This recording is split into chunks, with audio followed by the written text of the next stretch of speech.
apakah pernah di waktu-waktu misalkan ada suatu kegiatan yang tertinggal karena kita saking capeknya, saking letihnya, Masya Allah akhirnya terbengkalai. Nah ini bagaimana kita sebagai sosok ketua menyikapi hal tersebut? Pastinya kita sebagai manusia biasa pastilah kita pernah melakukan namanya kelewat seperti itu.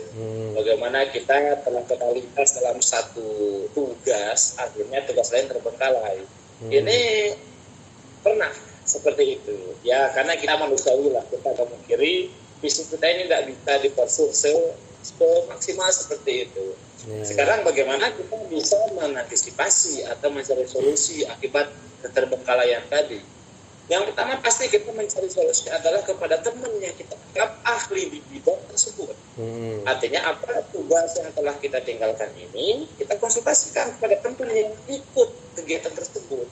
Mungkin segi evaluasinya, segi kekurangannya apa aja yang telah ditinggalkan. Setelah kita mengusulkan masalah di lapangan, kemudian kita mencari solusi. Nah ini dia solusi atas kekurangan kita tadi. Apakah kita ini kurang di segi acaranya kurang meriah, atau mungkin dari segi manage waktunya lebih daripada yang ditargetkan, atau mungkin dari segi penampilannya kurang memuaskan dan sebagainya. Kita konsultasikan lagi. Tapi kalau semaksimal mungkin ini jangan sampai kita meninggalkan. Karena kita meninggalkan ini sudah suatu musibah sebenarnya. Nah, ini kuncinya, jangan sampai meninggalkan. Karena kalau sudah meninggalkan bagaimanapun akan timbul permasalahan baru di sana. Ini sulit seperti itu. Baiklah Kang Andri, kemudian suatu angkatan itu dia pasti mempunyai suatu keinginan untuk angkatannya. Tetapi bagaimana solusi kita jika support atau dukungan dari orang lain angkatan kita ini buruk? Jadi ketika kita ingin melakukan hal seperti ini, tapi di sisi lain banyak orang yang mengkritik hal tersebut. Apakah kita harus terus dengan apa yang kita cita-citakan, atau karena omongan orang lain, atau kita harus berhenti? Nah di sini itu menjadi sangat-sangat PR sekali buat angkatan-angkatan. Menurut saya ya, mengenai bagaimana sikap kita ketika kita sudah mulai merintis atau sudah mulai melaksanakan suatu kegiatan yang betul-betul kita ingin finally sampai betul-betul sukses. Di tengah jalan ada betul-betul segelintiran orang itu mengganggu konsentrasi kita dengan beberapa netizen dengan komen-komen yang panas atau dengan dengar. Yang pasti solusinya yang pertama adalah yang tahu diri kita sendiri. Nah, ini dia. Yang tahu diri kita ya kita sendiri. Artinya apa? Ketika kita sudah punya namanya goal atau sudah punya sesuatu untuk diraih, sehingga kita betul-betul sudah melihat. Ketika ada kalimat-kalimat orang lain, baik itu hinaan atau bahkan pujian, itu semua adalah ujian bagi kita. Nah, jadi kan ini adalah tantangan buat kita. Apakah kita bisa sukses atau tidak? Nah, jangan sampai kita terpengaruh dengan orang tersebut, atau katakanlah mental kita terganggu dengan pengaruh orang lain. Jadi betul-betul kita harus teguh pendirian. Teguh pendirian dengan yang telah kita niatkan tadi. Jangan sampai ketika ada intervensi atau ketika ada gangguan luar, baik berupa perkataan, perilaku, jangan sampai kita mudah terhasut seperti itu, saudara. Kemudian yang kedua adalah banyak orang minta motivasi seperti ini, minta motivasi ke A, ke B, ke C, ke D. Mohon maaf, menurut saya motivasi paling itu dari diri sendiri, bukan orang lain. Karena Pak Yai itu pernah bilang, pandai-pandailah memotivasi diri, seperti itu, saudara. Ya, betul. Nah, itu artinya apa? Orang itu sebanyak mungkin minta motivasi kepada orang. Kalau motivasi diri sendiri nggak ada, itu nggak akan terlaksana. Oke, betul. Nah, maksudnya apa? Ketika dia minta motivasi, minta ke A, semangatnya timbul. Minta ke B, semangatnya timbul. semangatnya timbul ketika tidak punya motivasi dari diri sendiri. Ketika ada orang lain mulai meredupkan dia, mulai mengganggu dia akan dengan sangat mudah untuk sehingga putus asa mungkin seperti itu, karena motivasi dirinya kurang. Itu saudara. Nah, seperti itu mungkin jawaban. Oke, baik. Apalagi nih bertanya. Saya kayak jadi ceramah gini ya. Wah, Masya Allah. Nggak apa-apa, ini jadi nanti kita akan berbagi ilmu bersama orang-orang banyak. Kita tutup aja teleponnya ya. Satu lagi Kang Andri. Oke. Mungkin saya nanti akan melaksanakan pertanyaan juga dengan langsung ke Ketua Panggung Gembira 693. Nah, tapi kan di Panggung Gembira 693 ini tidak mungkin tidak ada keterlibatan sosok ketua angkatan. Oh ya. Nah, di sini bagaimana sih Panggung Gembira 693 bisa sebegitu suksesnya menurut Kang Andri sendiri? Menurut saya pertama adalah faktor pendukung. Bagaimana faktor pendukung? Faktor pendukung. Apa itu pendukung? Apa kau? Yang pertama dari kepembimbingan. Kepembimbingan. Kepembimbingan beberapa asatidz, guru-guru kita yang betul-betul membimbing kita dari mulai mungkin segi latihannya, segi disiplinnya, segi pembagian waktunya, segi acara dan sebagainya.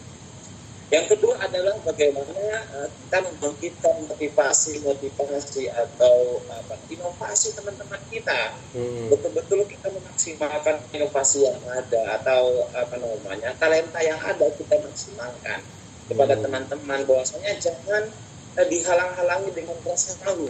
Yeah. Nah, seperti itu. Artinya ketika kita sudah ada potensi untuk bisa kita tunjukkan di halayak ramai, ya kita maksimalkan seperti itu.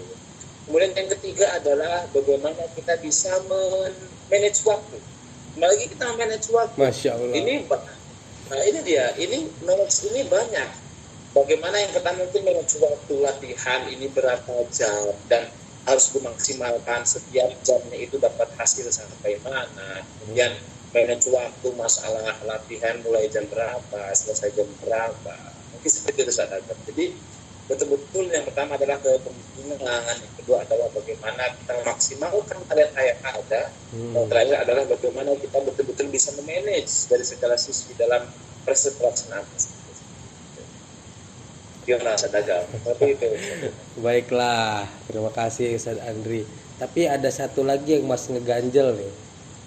Banyak nanya nih kayaknya. Satu lagi masih ngeganjel. Tadi kan berbicara mengenai manage waktu, terus ada pendukung. Nah, ini kendala-kendala mungkin yang dialami oleh teman-teman kita di luar. Berbeda dengan mungkin kita yang di Gontor dengan teman-teman kita yang di luar. Nah, ini kendalanya seperti ini Kang Andri.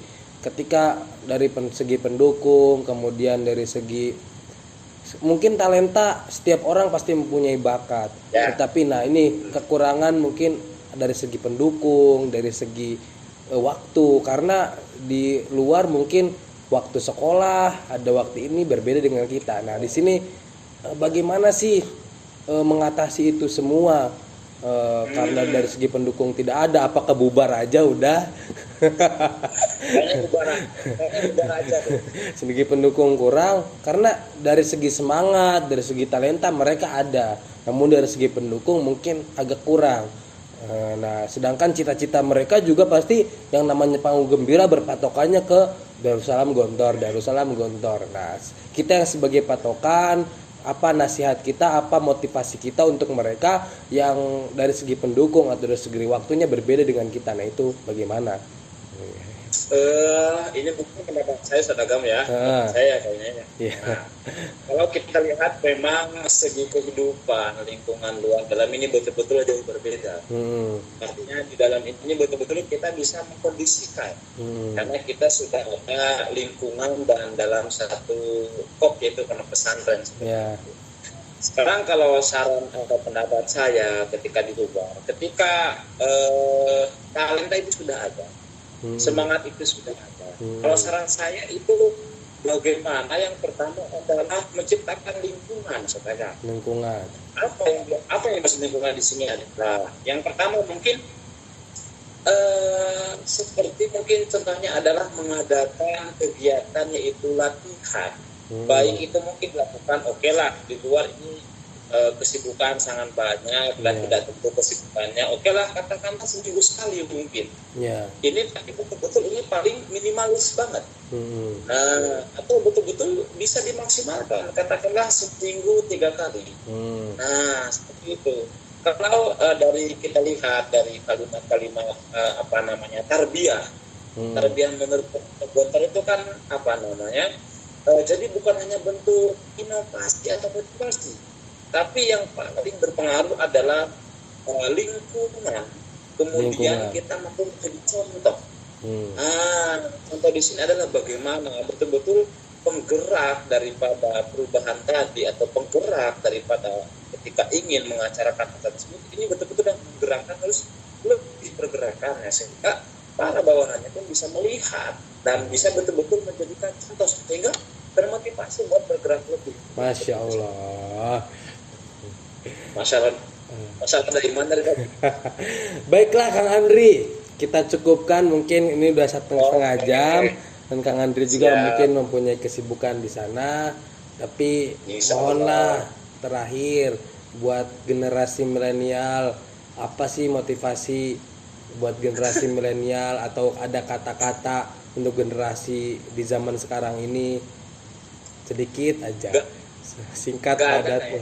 Wih masa nggak ada untuk generasi milenial nih apa sih? Saya cuma berpesan, umur itu terbatas. Umur itu terbatas. Umur itu paling maksimal ya zaman sekarang 70 tahun. Masa karir Anda itu adalah masa muda. Kalau boleh dikatakan dari umur 15 tahun sampai 25 tahun. Ini betul-betul masa yang sangat krusial. Ketika Anda sukses, maka peluang hidup bahagia semakin besar. Tapi ketika Anda gagal, maka peluang hidup Anda untuk sukses semakin besar. Maka artinya apa? Tolong maksimalkan waktu 10 tahun. Dari 15 tahun sampai 25 tahun untuk kehidupan yang lebih baik 40 tahun yang akan datang. Masya Allah. Alhamdulillah malam hari ini kita dapat berbincang-bincang mengenai kepemimpinan Ketua Angkatan Guardian Generation 2019. Terima kasih Kang Andri atas waktunya. Semoga dapat bermanfaat, dapat menjadi ilmu bagi teman-teman di luar sana mengenai hal kepemimpinan, keorganisasian dan lain sebagainya. Terima kasih. Saya ucapkan sangat-sangat terima kasih. Assalamualaikum warahmatullahi wabarakatuh. Waalaikumsalam warahmatullahi wabarakatuh. Mana aja. Baiklah teman-teman, tadi kita sudah mendengar banyak ilmu yang telah kita dapat dari Al-Ustadz Muhammad Andri Al-Fatih mengenai tentang kepemimpinan, mengenai tentang manage waktu, memahami makna apa dan untuk apa. Maka semoga perbincangan kali ini bermanfaat dan bisa menjadi tolak bahu, tolak ukur untuk teman-teman semuanya. Terima kasih. Saya Agam Alvin Salam. Assalamualaikum warahmatullahi wabarakatuh.